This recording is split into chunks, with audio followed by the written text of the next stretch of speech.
Hello friends, मैं मोहम्मद आजाद। आज की हमारी ये क्लास यूनिट डिजिट इकाई के अंक पर आधारित है। तो इससे क्वेश्चन आपका किस तरह से आता है, कोई इक्वेशन या एक्सप्रेशन दी होती है, कहता है इसके इकाई का अंक होगा या यूनिट डिजिट होगी, तो वो क्वेश्चन आपको ट्रिक के साथ बताए जाएंगे। साथ में इसका यूज क्या है, क्यों पढ़ाया जाता है, इसका यूज आप किसी भी सब्जेक्ट, चाहे फिजिक्स का क्वेश्चन कर रहे हो या केमिस्ट्री का या मैथ का, उसमें किस तरह से यूज किया जाए वो चीज बताते हैं। अब देखिए, हम कंपटीशन का पेपर देते हैं तो वहां पर हमको 4 ऑप्शन दिए होते हैं और जो एग्जामिनर होता है उसको आपके सॉल्यूशन से मतलब बिल्कुल नहीं है, आपके ऑप्शन से मतलब आपने ऑप्शन क्या टिक किया है। तो देखिए किस तरह से कम समय में ऑप्शन सही टिक किया जाए। ये लिखा है 38 × 2 की पावर 10 × 9। ये मान लीजिए कोई फिजिक्स का क्वेश्चन या केमिस्ट्री का या मैथ का कर रहे, आपका सोल्यूशन यहाँ तक पहुंच गए। अब क्या करेंगे, इसकी गुणा करेंगे या सॉल्यूशन करेंगे। तो सॉल्यूशन ना करने के स्थान पर आप क्या करिए, चारों ऑप्शन चेक करिए। चारों ऑप्शन के इकाई का अंक अगर अलग अलग है, मतलब चारों ऑप्शन के इकाई के अंक अलग अलग, तो क्या करिए, इसका इकाई का अंक पता करिए और जिससे मैच कर जाए वही ऑप्शन आपका करेक्ट होगा। अब आपको इसके इकाई का अंक पता करने की ट्रिक यहाँ पर बताई जाएंगी। तो पहला है एडिशन के लिए।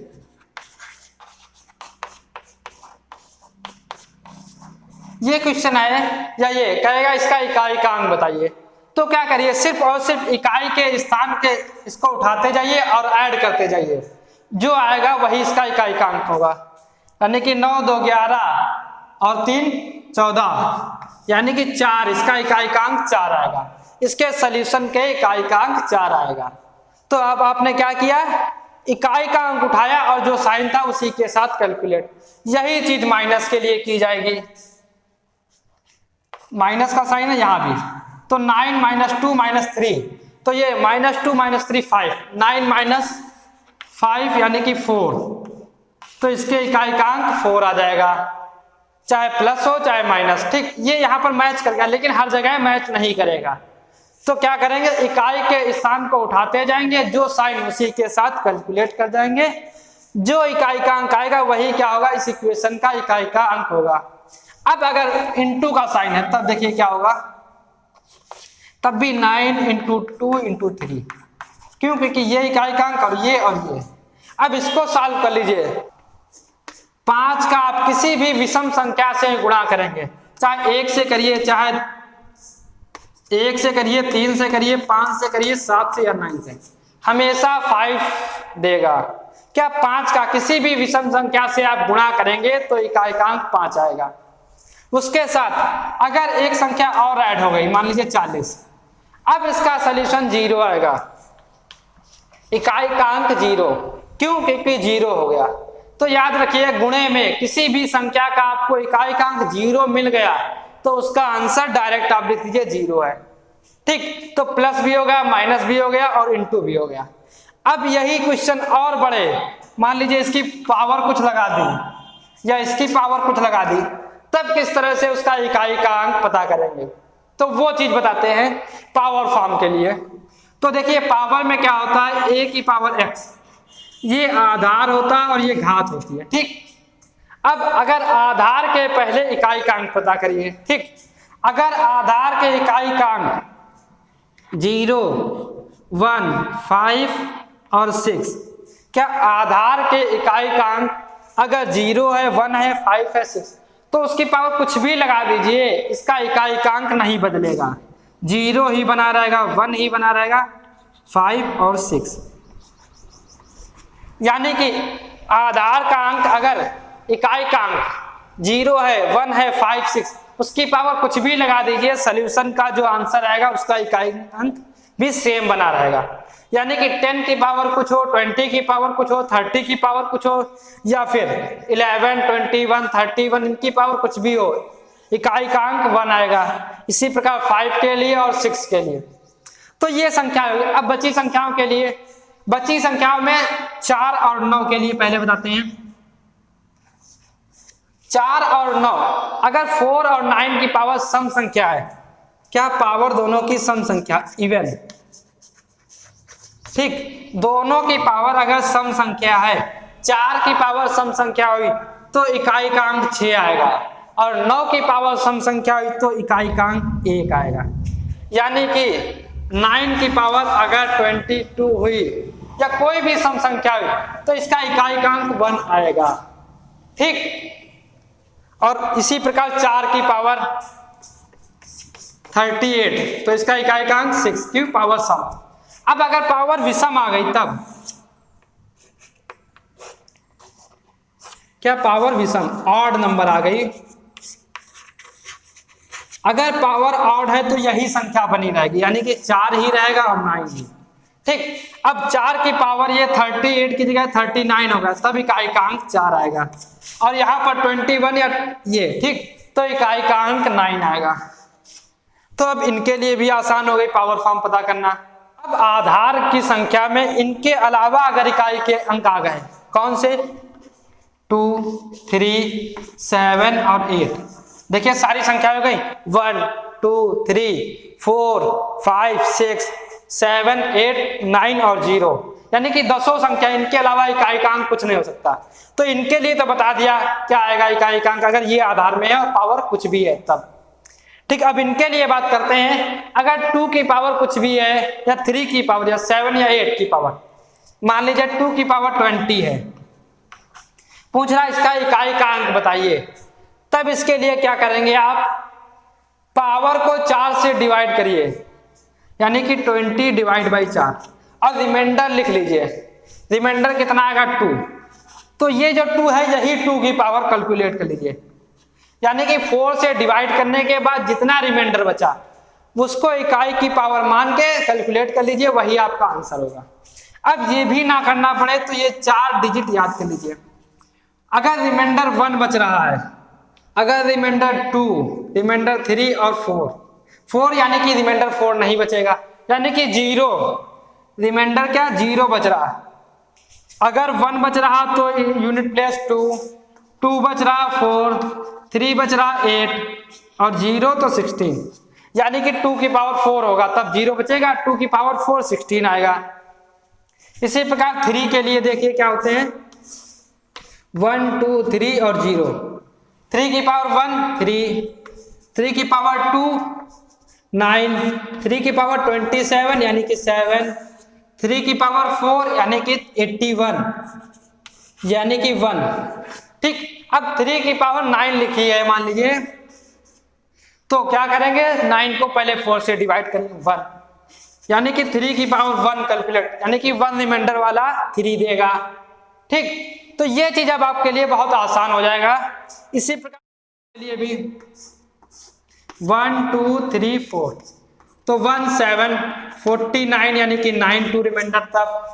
अगर 3 है तो 3, 4, 3 ये 3 रिमाइंडर हो जाएगा, और 4 है तो 7 की पावर 4 1 ये तो 1 आ जाएगा रिमाइंडर यहां से। इसी प्रकार 8 के लिए बात करें तो 8 की पावर 1, 2, 3, 4 तो 8, 2 के लिए 64 यानी कि 4 यूनिट प्लेस, 3 बात करें तो आता है 512 यानी कि यूनिट प्लेस 2 और 4 तो 40 96।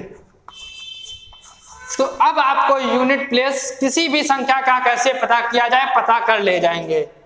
2 पावर 3 पावर या कितनी भी पावर लगी है यूनिट प्लेस पे और ये अंक लिखे हैं आधार के, तब कैसे क्या करेंगे, आधार को वही रहने देंगे, पावर को 4 से भाग करेंगे, भाग करने के बाद जो रिमाइंडर बचेगा उसके साथ कैलकुलेट कर लेंगे।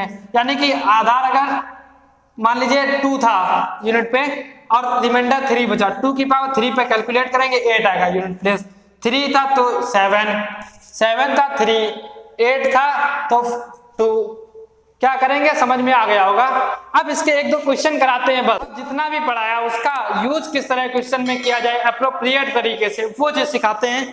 देखिए ये क्वेश्चन है, एक कह रहा है इसका इकाई का अंक, तो आपको तुरंत आधार का इकाई का अंक, उसके बाद आधार का इकाई का अंक 6 तो पावर का कोई फर्क नहीं बताया था तो इसका इकाई का अंक 6, फिर माइनस इसका इकाई का अंक क्या है 4 सम और विषम रूल चलेगा, यहाँ पर सम तो क्या आएगा 6 यानी कि 6 - 6 यानी कि 0, तो इसका यूनिट प्लेस 0 आएगा, यूनिट डिजिट। इसमें बात करते हैं, देखते हैं। तो 7 के लिए रूल क्या है, घात को 4 से डिवाइड करिए। यहाँ 4 से डिवाइड करेंगे, फिर यहाँ फिर भी 7 और संख्याएं दोनों समान है। देखिए तो 4 से डिवाइड करने के बाद जितना रिमाइंडर यहाँ बचेगा और यहाँ रिमाइंडर जितना बचेगा, तो अगर रिमाइंडर सेम बचा तो यूनिट प्लेस भी सेम। मान लीजिए रिमाइंडर 1 बचेगा तो 7, 2 बचेगा तो 9, इस तरह से बताया था अभी। तो यहाँ से अगर x आया और यहाँ से, तो ये माइनस साइन कैंसिल कर देंगे।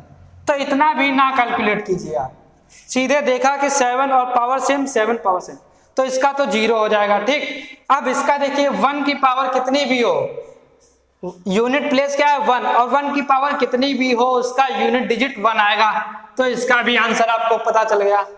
अब ये क्वेश्चन तो आप लोग कर ले जाते हैं, या किसी भी तरीके से हो, 72 की पावर कितनी भी लिखी हो, ये इस तरह से क्वेश्चन कर ले जाते हैं। अब अगर अल्फाबेट आते ABCD तब आप रुक जाते हैं। तो देखिए किस तरह से किए जाएंगे।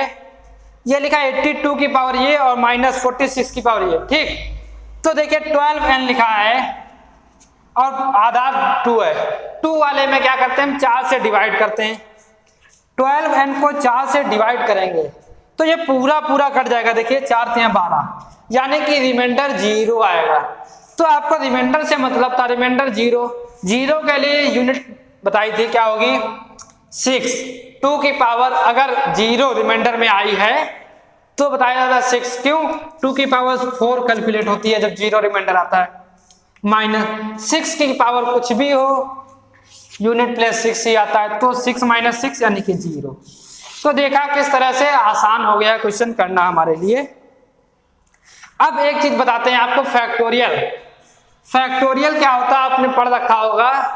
फैक्टोरियल किसी नंबर का कैसे पता किया जाता है, मान लीजिए 2 का पता करना, 3 का पता करना। फैक्टोरियल का साइन ये लिखा है, मतलब 3 factorial, x factorial, 5 factorial. Factorial क्या होता है, उस नंबर से 1 तक मल्टीप्लाई करते चले जाइए, यानी कि 3 × 2 × 1, ऐसे 2 का 2 × 1, 4 का 4, 3, 2, 1, जितना आए वो क्या होगा, इसका फैक्टोरियल होगा। अब यहां पर एक चीज ध्यान देनी है, फैक्टोरियल 1 का तो 1 रहता है, 2 का 2, 3 का 6, 4 का 24, 5 फैक्टोरियल रहता है आपका 120। ठीक, 5 या 5 से बड़ी किसी भी संख्या का अगर आप फैक्टोरियल पता करते हैं तो उसके इकाई का अंक देखेंगे 0 आएगा। ठीक, 5 का फैक्टोरियल जब भी करेंगे तो इसका यूनिट प्लेस 0 देगा। अब क्यों आएगा ये चीज बताते हैं। देखिए 5 × 4 × 3 × 2 × 1। ठीक, 5 × 20 यानी कि 0 मिल गया। बताया था अभी कि अगर 0 मिल गया मल्टीप्लाई में तो आप वहीं बंद कर दीजिए, यूनिट प्लेस डायरेक्ट की। तो देखा 0 आया। अब अगर × 6 होगा तो 0 तो पहले हमको यहाँ ही मिल गया है। ठीक, तो इस तरह से फैक्टोरियल 5 या से 5 से बड़ी नंबर कभी भी कैलकुलेट होगी तो उसका फैक्टोरियल 0 आएगा। अब एक क्वेश्चन इसका कराते हैं तब ज्यादा समझ में आएगा। Factorial 1, factorial 2, factorial 3 plus factorial 4, 5, इस तरह से फैक्टोरियल 99 तक ऐड लिखा। कहेगा इसका इकाई का अंक बताइए। तो ध्यान दीजिए अभी हमने क्या कहा, 5 या 5 से बड़ी फैक्टोरियल का इकाई का अंक 0, यानी कि 0 यहां सब कहीं 0 आएगा। ठीक, अब इनका आपको कैलकुलेट करता है। तो 2 का बताया 2, 1 का 1, 3 का बताया अभी देखिए 6, इसका 4, इनको ऐड कर लीजिए 6 × 4 = 10, 10 × 2 = 12, 1 13, यानी कि 3। तो देखा किस तरह से आपको आंसर कैलकुलेट करना है।